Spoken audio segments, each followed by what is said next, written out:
ओम नमः शिवाय। नमस्कार दोस्तों, स्वागत है आप सभी का आपके अपने YouTube चैनल खुशहाल ज़िंदगी में। दोस्तों आज बात करेंगे चैत्र मास की पहले प्रदोष व्रत के बारे में। हिंदू पंचांग के अनुसार प्रत्येक महीने के दोनों पक्ष, कृष्ण पक्ष और शुक्ल पक्ष की जो त्रयोदशी तिथि होती है, इसमें प्रदोष व्रत रखा जाता है और इस दिन प्रदोष काल में पूजा आराधना करने का विशेष महत्व होता है। प्रदोष व्रत भगवान भोलेनाथ को समर्पित है।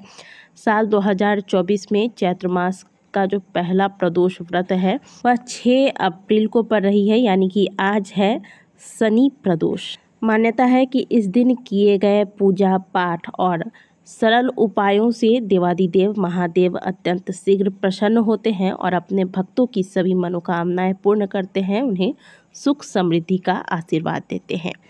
त्रयोदशी तिथि का आरंभ 6 अप्रैल को प्रातःकाल 10:19 से होगा और इसका समापन 7 अप्रैल को प्रातःकाल 6:53 पर होगा।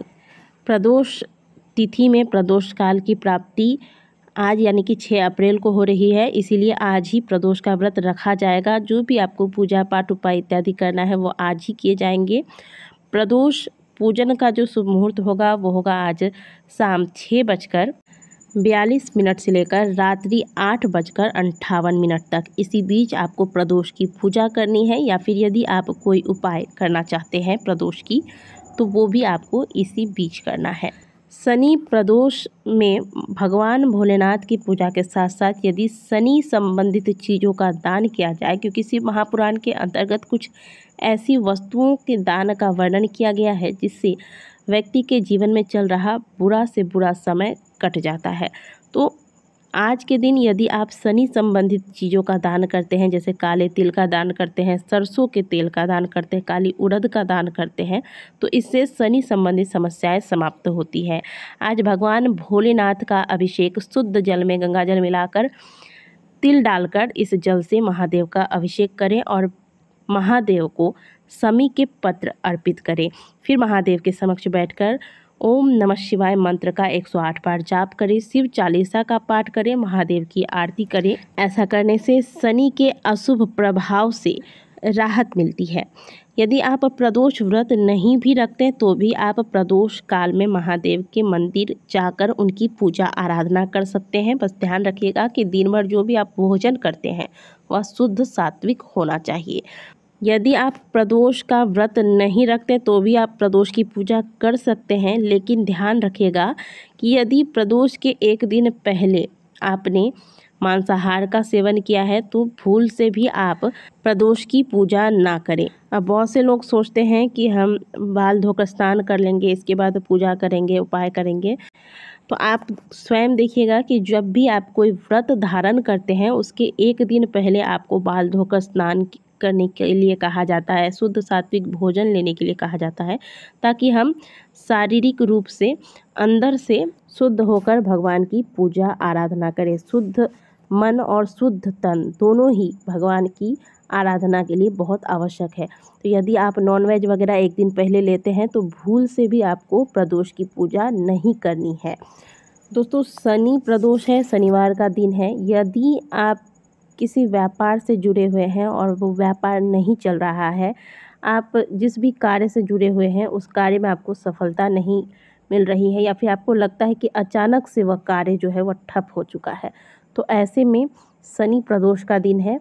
एक बहुत ही छोटा सा उपाय है, इसे अवश्य कीजिएगा। इसका वर्णन स्वयं शिव महापुराण की कथा के अंतर्गत किया गया है। आपको क्या करना है, आपको एक काजल की डिब्बी लेनी है, या आप नया लीजिएगा। ऐसा नहीं कि घर में कोई प्रयोग कर रहे हैं उसी से आप ये उपाय कर लें। नई एक काजल की डिब्बी ले लीजिएगा। काशी विश्वनाथ का नाम लेकर, काशी विश्वनाथ का नाम लेकर अपने ऊपर से इसे 21 बार उतारना है। यानी कि जैसे हम नज़र उतारते हैं ना बच्चों की, बिल्कुल वैसे ही आपको अपने सर के ऊपर से उतारना है 21 बार।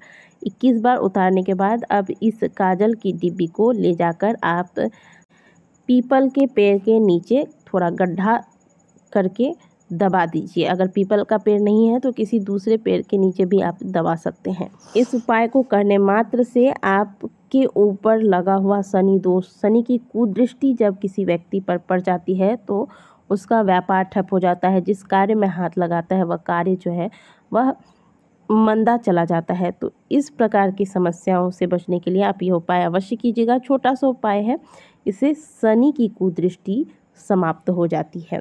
तो यह उपाय जब आप करेंगे तो ध्यान रखिएगा कि पीछे मुड़कर जब आप काजल की डिब्बी गड्ढा खोलकर दबाकर आएंगे उस वक्त आपको पीछे मुड़कर नहीं देखना है, डायरेक्ट घर पर आएँ। और ये जो आप उपाय करेंगे ये आपको किसी को बताना भी नहीं है कि किस लिए कर रहे हैं। कुछ चीज़ें गुप्त रूप से ही की जाए तो अच्छा होता है। तो ये अवश्य कर लीजिएगा, बहुत ही सुंदर सा उपाय है।